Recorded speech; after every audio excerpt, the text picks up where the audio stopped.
The crystal chandeliers above the grand ballroom sparkled like frozen stars as I stood in my reserved VIP seat, wearing a navy dress I had saved for months to afford. I was Olivia Harper, a junior analyst at Hartwell Financial, and I had earned my place here through countless nights of hard work and careful research. Powerful people moved around me like sharks in an ocean of opportunity. Then she arrived. Eleanor Hartwell, the CEO's wife, glided into the ballroom with the confidence of someone who had never been told no in her entire life. She was beautiful, but more importantly, she wore her wealth like a weapon. Her eyes found me immediately, and I saw the moment her face twisted with rage. I did not understand why. I had never spoken to her before. Eleanor approached with 3 security guards following behind her. The entire ballroom seemed to quiet down. Every executive, every investor turned their attention toward us. My heart began to race. "You are in my seat," Eleanor said, her voice sharp as broken glass. I looked at my ticket. It clearly said VIP section, seat 12. "I have a ticket for this seat," I replied quietly, trying to keep my voice steady. "I do not care about your ticket," she snapped, stepping closer. "My husband owns this company. This seat is for important people. You do not belong here." The humiliation crashed over me like a wave. I could feel the eyes of every powerful person burning into my skin. Some executives smirked, others whispered, nobody helped. I stood up slowly, grabbed my purse, and walked away from my seat. As I passed Eleanor, I heard her laugh. It was a terrible sound. "That is what I thought," she said to the guards, loud enough for everyone to hear. I moved to the edge of the ballroom near the kitchen entrance. From here, I could see everything. I could watch Eleanor return to her seat next to her husband, James Hartwell, the CEO. He did not look at her with love. He looked at her with empty expression. He was already bored. His attention turned back to the investors. But Eleanor glowed with satisfaction. She kept looking over at me, wanting to see my pain. I did not cry. I did not show anger. Instead, I began to watch. Really watch. I noticed things, small things at first. I saw James dismiss a senior analyst concerned about financial projections with a wave of his hand. The analyst looked worried but said nothing. I watched as Eleanor interrupted conversations, inserting herself into a deal discussion she clearly did not understand. The investor looked annoyed. I observed the CFO, Marcus Allen, frantically checking his tablet, his face growing more worried with each swipe. I saw junior staff members leaving documents open on tables. I saw an event coordinator talking about missing files. Everything felt slightly wrong, like a painting hung crooked on a wall. As the evening continued, I retreated to a quiet lounge away from the main ballroom. That is when my phone buzzed. An email had arrived in my inbox marked private and confidential. It should never have been sent to me. I almost deleted it without reading, but something made me pause. The email was about the deal, the big deal. The $2.3 billion deal that James was about to announce publicly. The email contained financial projections, investment timelines, and legal clauses. As I read each line, my stomach twisted. The numbers did not add up, not obviously. But if you looked closely, you would see that the entire deal was built on predictions that made no sense. The projections assumed market growth that economists did not expect. The timelines ignored seasonal fluctuations.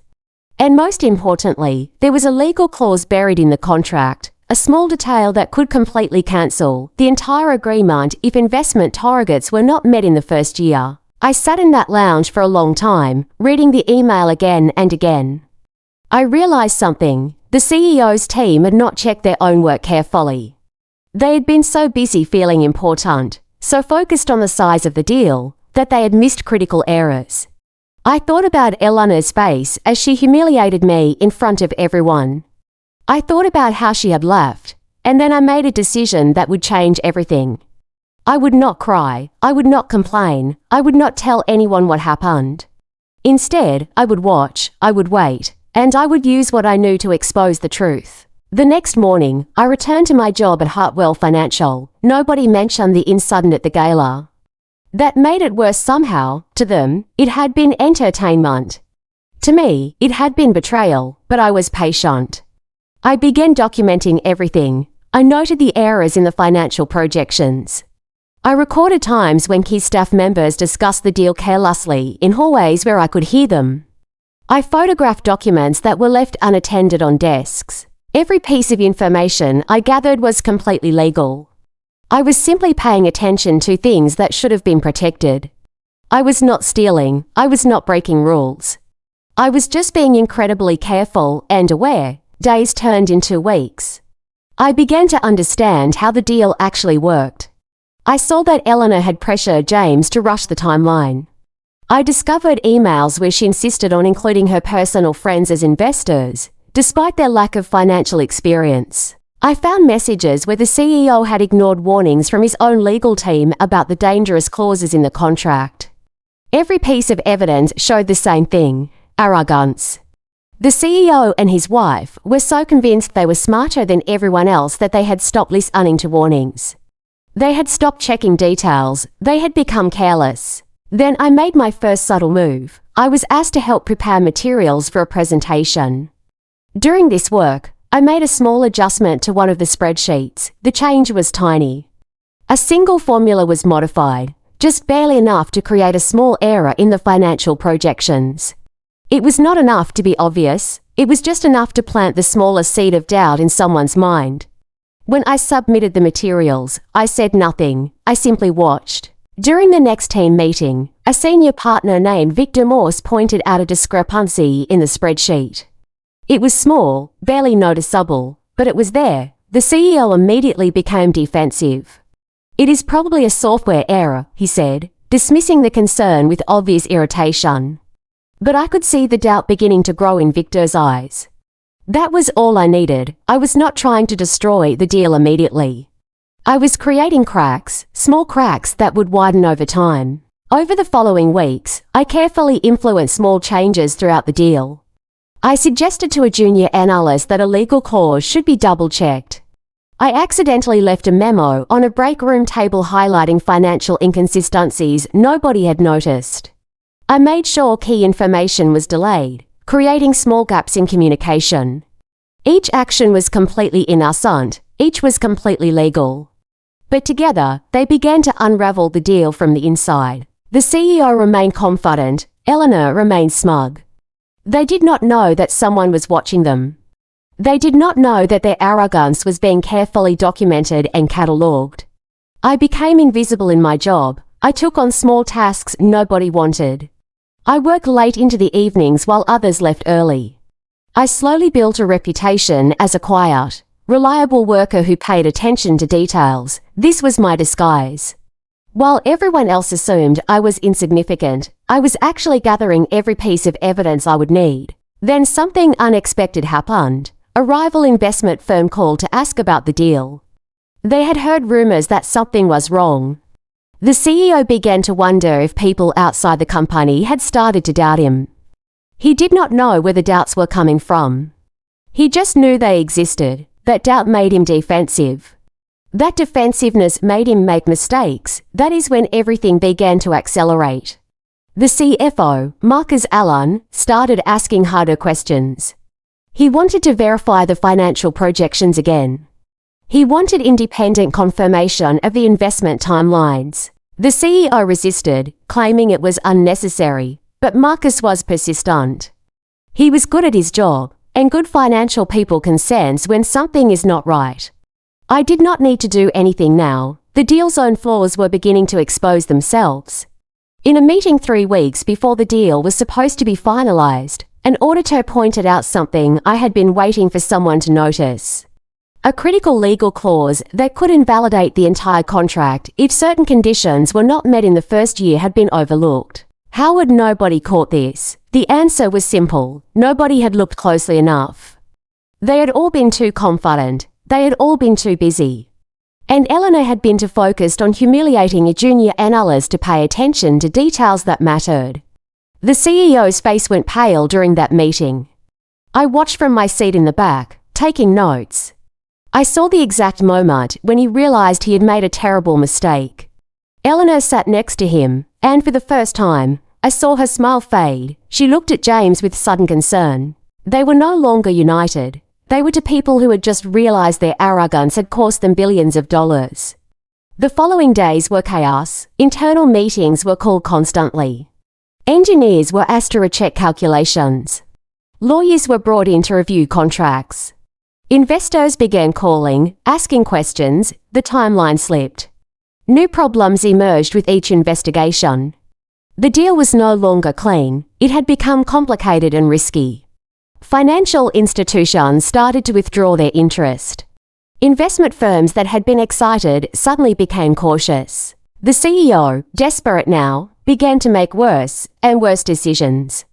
He tried to rush fixes that only created more problems. He tried to hide mistakes that had already been discovered. I never once said, "I told you so." I never revealed what I had done. I simply continued my work and waited. That is the key to true revenge. It is not loud. It is not dramatic. It is quiet and patient and inevitable. When people destroy themselves through arrogance, they have nobody to blame but themselves. 3 months after the gala, the CEO held a press conference. He announced that Hartwell Financial would withdraw from the $2.3 billion deal.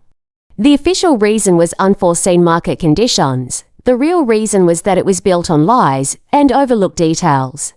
Investors were angry. Media outlets questioned the company's competence. The CEO's reputation, carefully built over 20 years, was damaged. Eleanor disappeared from public appearances. She became a ghost haunting her own life. As for me, my role was never discovered. The CEO believed the failure resulted from bad luck. Eleanor blamed everyone except herself. But I knew the truth. I had orchestrated it perfectly. Every small change, every carefully planted doubt, every subtle influence had combined to create a cascade of problems that could not be fixed. And I had done it all legally. I had broken no laws. I had simply paid attention to details and allowed the truth to emerge. 3 months later, I received a promotion. I was moved into a senior analyst position. The CEO wanted people who paid attention. When he shook my hand in congratulation, I smiled politely. He looked at me and seemed to see me clearly for the first time. There was something in his eyes, maybe suspicion, maybe doubt.